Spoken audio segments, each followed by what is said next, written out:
On Sunday, Jake Sullivan, President Biden's national security advisor, said, quote, "The American people are safer and the country is better off than we were 4 years ago." I don't know who believes that. I don't believe that. The election results show that a clear majority of Americans don't believe that. Nobody at home believes that after 4 years of high inflation. Our friends around the world don't believe that after 4 years of an appeasement-first foreign policy. The opposite is actually true. President Biden is handing President Trump the most dangerous threat environment our country has faced since World War II. Biden's shameful withdrawal from Afghanistan was only the start.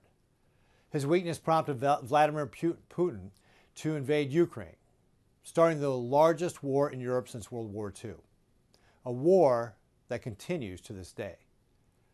Biden's pursuit of a second Iran deal funded Iran and its proxies' attacks on Israel and our own troops in the Middle East. He relaxed sanctions on Iran and enabled them to generate $100 billion in oil revenue. Under President Trump, Iran's foreign reserves were drained from $122.5 billion to less than $14 billion. That meant Iran could not fund terrorists like Hamas and Hezbollah. And let's not forget, North Korea is more dangerous and aggressive than ever before. But most concerning, Biden's weakness has emboldened our greatest adversary, the Chinese Communist Party. They are the head of the snake in a rising axis of dictators which aims to destroy our security, prosperity, and our very way of life. CCP leader Xi Jinping wants to make his country the world's leading superpower. He is taking steps to realize that goal.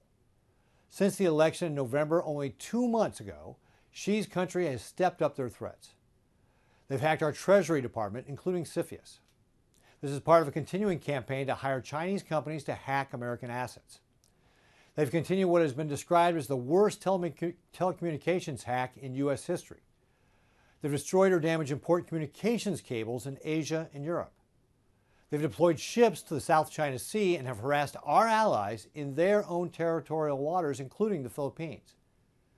They've simulated a naval blockade near Japan, or the Japanese islands, for the first time in history, and they've conducted large naval drills, the largest naval drills in decades, targeting Taiwan and the broader Western Pacific.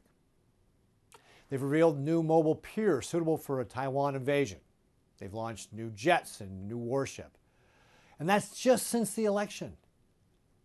Xi's pursuit of Chinese dominance has put us in a defensive posture all over the world.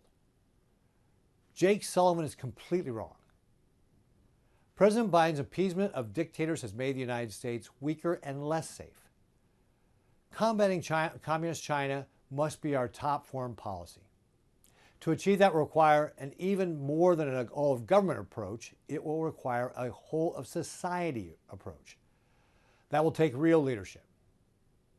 Today's confirmation hearing reinforced why Marco Rubio is the right person to serve as our next Secretary of State.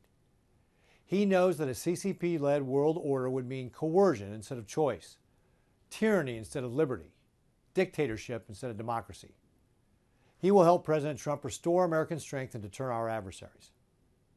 I will do all I can do to ensure Marco is confirmed on day one of the new Trump administration.